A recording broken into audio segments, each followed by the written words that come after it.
welcome to the SpiritPreneur Symposium. I'm Susie Beiler, and I'm here in the studio today with Bridget Nielsen. Hey, Susie. Hey, Bridget. Thank you so much for being with me today. Thanks for having me. So I'm curious to share with our community a little bit about your SpiritPreneur journey. Yeah. What's been your favorite part of your journey, becoming an entrepreneur? Yeah, I mean, the ability to work for myself, the ability to be like a true creator, you know, in my own right, rather than kind of being under the confines of like someone else. Totally. So that's probably the best, is being my own boss. Yeah. Yeah. What's been the favorite experience that you've had with a client? Like, you know, the most transformational moment or the most fulfilling for you as a practitioner? Yeah. Fulfilling for me as a practitioner has been like soul retrieval work and seeing specifically people's inner child's like soul parts come back through whatever trauma that they had that got pushed out, and just like, it's just like, yes, like they're full again, like they're whole again. Yeah. And then really seeing that actually like change in their life, you know, be continued. But another cool one was a client that I had who was a pretty big alcoholic, and I cleared like 20 entities from his field, and he didn't have the craving after. So that was pretty cool too, because like we see this stuff and we feel this stuff, but to see its application back into real life. Love that. Yes. I'm seeing more and more how much, you know how they say that the body is mostly foreign bacteria? Yeah. I'm seeing more and more how much our lives is mostly external energies and entities. Yeah. And not as much our own essence. Yeah, there's a lot of that. More than we think. Like it's, more than we can even whole, fathom. Yeah. So I love that you shared that story. Yeah, It's so powerful. Yeah. So when you first started charging money for your services, what was that like? Was there any resistance? Did it just make sense? How was that part of the journey for you?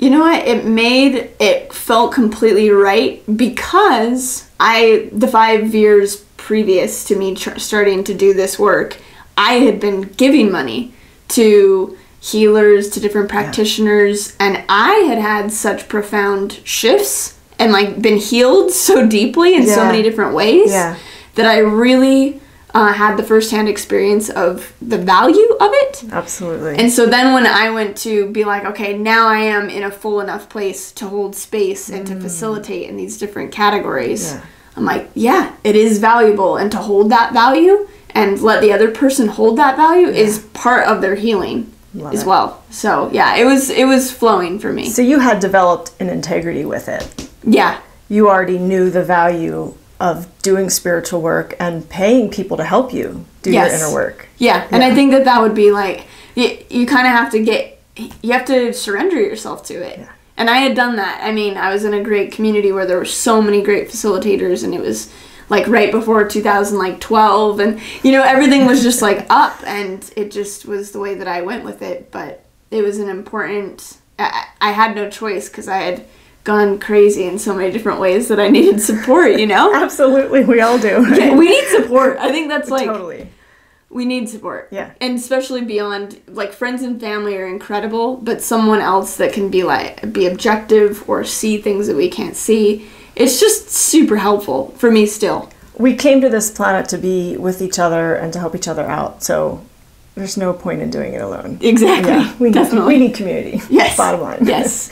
Speaking of integrity, how in your everyday life do you incorporate what you're doing in your entrepreneurial world? How is that reflected in your everyday life? How do you maintain integrity in your everyday life?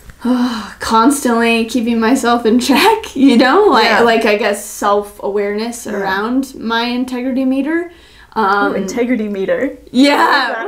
It's like, am I off? Like, and actually my partner Patrick has a really good indicating system that he's a really good, he keeps me on track. Partners are good for that. They're really, again, like people around us. Yes. But he talks about like, if things are for power, sex, money, or fame, like if you're doing something for those 4 categories, then it's out of integrity. So then it's an easy check, you know, that we're like, am I doing this for more power? And some of those things are okay to like play out, or like if you're honest with yourself and you're like, yeah, I would like to do this for more popularity or something like that. Yeah. But just being really aware of it. and then seeing if you're like selling yourself out or changing to get that other thing. Yeah. So I'm in constant check around that. Beautiful. Definitely. I love that you give yourself permission to do it for one of those reasons. And like you said, there's nothing wrong for doing it for power or for fame or something like that. If that's part of your soul purpose, if that's part of what you've decided, like, yeah, I am doing it for this reason. Right. And knowing it, though. Yeah, knowing there's a distinction. Yeah, being aware of it. Yeah. And realizing, too, that if we can shift, like, say, those distorted versions of power, we can be like, well, if I had more power, then I could serve more. Which is a huge distinction between, like, oh, I can't be powerful because then I would be bad or something. It's like, no, we need to all be powerful. That's right. And more of us need to have a bigger voice. That's right. It's just then when you have the voice, being in integrity with the voice, right? That's the conversation that I like with light workers and money. If the money were in the light workers' hands, imagine what we'd be able to change on this planet. Definitely. If we took back our power, imagine. Yeah. It would be completely different. Yeah. And so that's integrity. Yes. Yeah. Yeah, and I think that's why it's important to support, like, it's a strange thing that, you know, money and spirituality are connected, but money's a strange thing. That's why they're connected. Yeah. So we're in a different, like, cultural time where, yeah, you do, like, we are operating on money, Yeah. and so we have to adapt with that. And if anything, it makes us even more clean. You know, we have to be more clean about it. Because we have to make sure we check ourselves. Yeah. And we're not doing it for the wrong reasons or using it for the wrong things or whatever. Exactly. Yeah. Yeah. Yeah, awesome. Yeah. So what would you say to someone who is just starting out? Do you have any suggestions? I know a lot of people want to know, how do I get clients or how do I get more clients? Do you have any thoughts about that? Yes, this is a very good question. More clients. Well, it is very energetic. It's very energetic. Yeah, totally. Like, it's like one-to-one, like, kind of law of attraction type of stuff. That's what I've noticed over the years. I know what you mean, but just for the benefit, like, go a little deeper into that. What do you mean by it's energetic? Right. So it's like the pure, because you're working in an energy field, like a spiritual field, it's like the game goes to spirit level, which means that whatever your energy is, you're either attracting or not attracting. So if you're needy and wanting money, like, or like, even if it's like for good purpose, you're like, I'm ready to serve, but I don't have money for rent this month, and there's like a need, that need will completely repel. Or if there's like this openness where you're like, no, I'm ready to serve, and you have this inspiration of this new offering or something, it'll come. So there is an energetic. It's really about staying centered and mastering our energy. That's how we attract clients. Yeah. Yeah.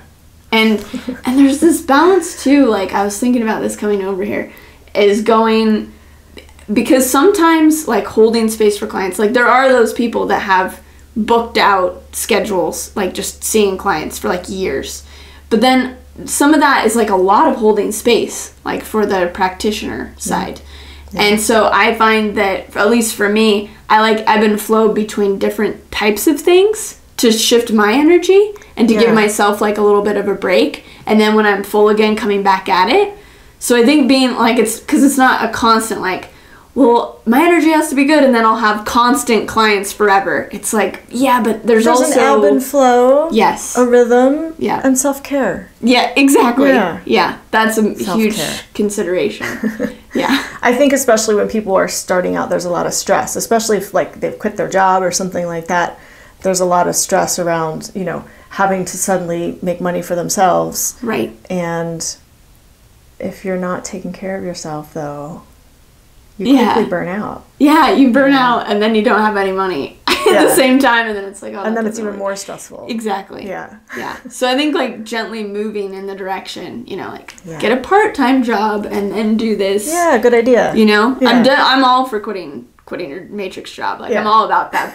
But being smart about it. Like for me, when I did it, I quit my matrix job, but I had a little bit of savings. Yeah. And so I like had something to carry me for like a half of a year as I transitioned, and that was really helpful. So I think coming up with a plan on a rational level, not just being like, I'm going for and then, you know, just... Like I did. Which is great, too. You know, which is great, too, because it worked for you, right? Well, I did end up getting some part-time jobs. Okay, yeah. Here and there to sustain. Yeah. Yeah, when there were lean times or when I wasn't good at energy management, that was a skill that took me a long time to learn. Right. Yeah.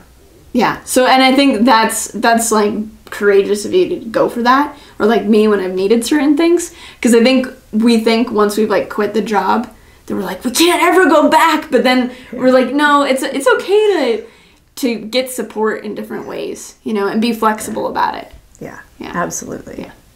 Bridget, is there anything else you want to share with our community about becoming a spiritpreneur?